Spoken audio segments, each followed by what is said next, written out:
வரலாற்றில் இன்றைய நாள்.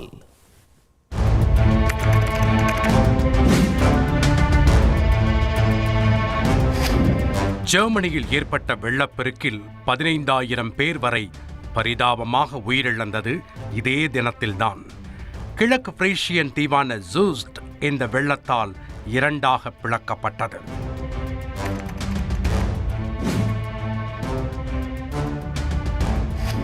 அமெரிக்காவின் தந்தை என போற்றப்படும் ஜார்ஜ் வாஷிங்டன் பிறந்த தினம் இன்று. வெர்ஜீனியா மாகாணத்தில் 1732ஆம் ஆண்டு பிறந்த இவர் அமெரிக்காவின் முதல் அதிபராவார். அமெரிக்க சுதந்திரப் போரில் பங்கேற்று வெற்றிக்கு வித்திட்ட இவர் அமெரிக்காவின் அதிபராக 2 முறை பதவி வகித்துள்ளார். ஜார்ஜ் வாஷிங்டன் தனது 67வது வயதில் 1799ஆம் ஆண்டு காலமானார்.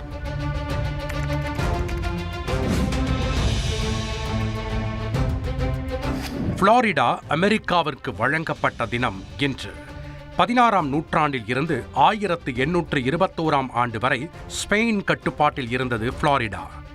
ஆடம்ஸ் ஓனிஸ் ஒப்பந்தத்தின்படி கிழக்கு மற்றும் மேற்கு புளோரிடா அமெரிக்கா வசம் சென்றது. 1821ஆம் ஆண்டு அமெரிக்கா புளோரிடாவை முறையாக தன் கட்டுப்பாட்டிற்குள் கொண்டு வந்தது. 1822இல் புளோரிடா அமெரிக்க மாகாணமாக ஒழுங்கமைக்கப்பட்டது.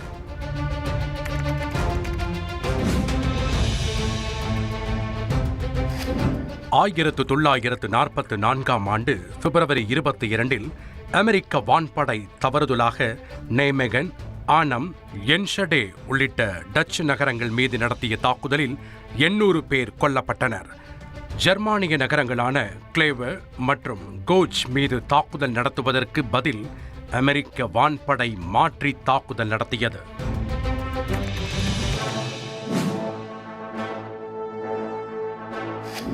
2005ஆம் ஆண்டு ஈரானில் கர்மன் மாகாணத்தில் ரிக்டர் அளவுகோலில் 6.4 பதிவான நிலநடுக்கத்தில் 612 பேர் பரிதாபமாக உயிரிழந்தனர்.